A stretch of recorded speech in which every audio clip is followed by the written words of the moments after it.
In this video, I'm going to talk about addiction and recovery. And I'm coaching a gentleman right now, giving him guidance. We're working through this.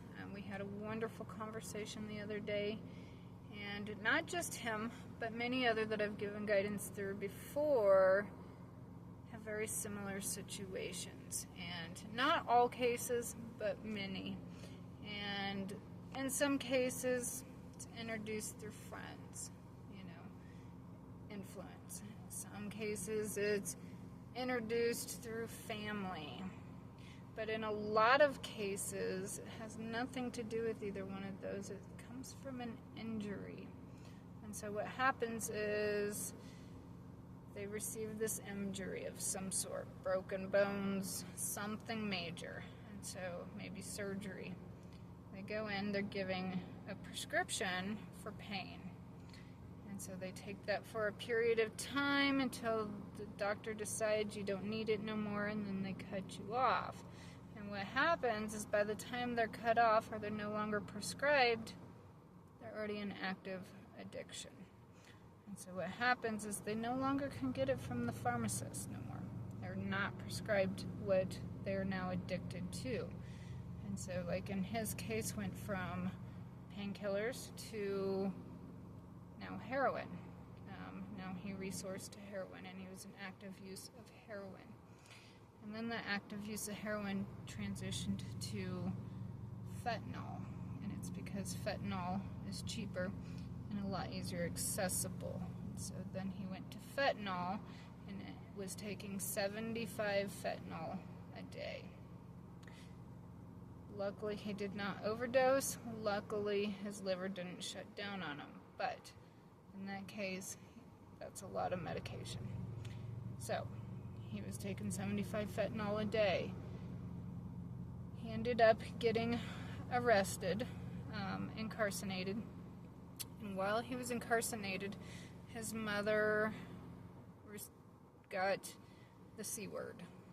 Social media don't like me saying it. They banned my account. So she got the C word while he was incarcerated. So in that case, he was forced to sober up. And before she passed, she got to witness her son being sober for the first time. And so it brought her a lot of happiness seeing her child sober. So whether it was incarcerated or not, he was removed and he was forced to sober up. And so in that case, people don't stay sober unless they choose to, and that's kind of what I'm getting at. So in that case, for him to witness his mom right before her death be the happiest she ever was because she got to witness her son be sober, he says he'll never take that away, and that is what keeps him from being addicted, and that's what keeps him sober.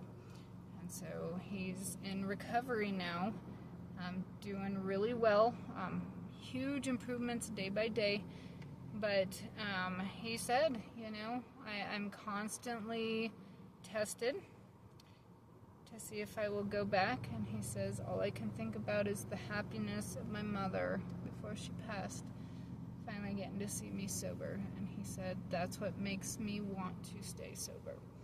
And so when it comes to addiction, you can go to rehab, you can be incarcerated, you can go through some kind of group counseling and therapy.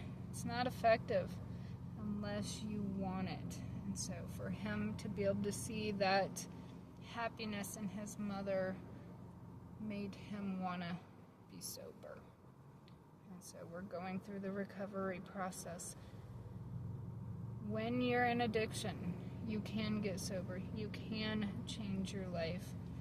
But you have to want to do it yourself. There's no outside work that's going to work unless you want it yourself. And then there's many of us that can help. But until you're ready, it's not effective. And when you are ready to take your life in your own hands and make that decision to sober up myself and many others are here to help you get through the recovery and the guidance. And it's difficult, but in like his case, you're going to have many tests saying, are you going to go back? But that memory of his mom being happy, and in your case, if you're in active addiction, loving yourself or having something to look forward to, maybe it's children, maybe it's something. But when you're ready to take your life into your own hands and make that choice to sober up, to see what life is really about, he is so much happier now. He is doing so great. And you can do it too. But you have to want to do it. And when you're ready, reach out.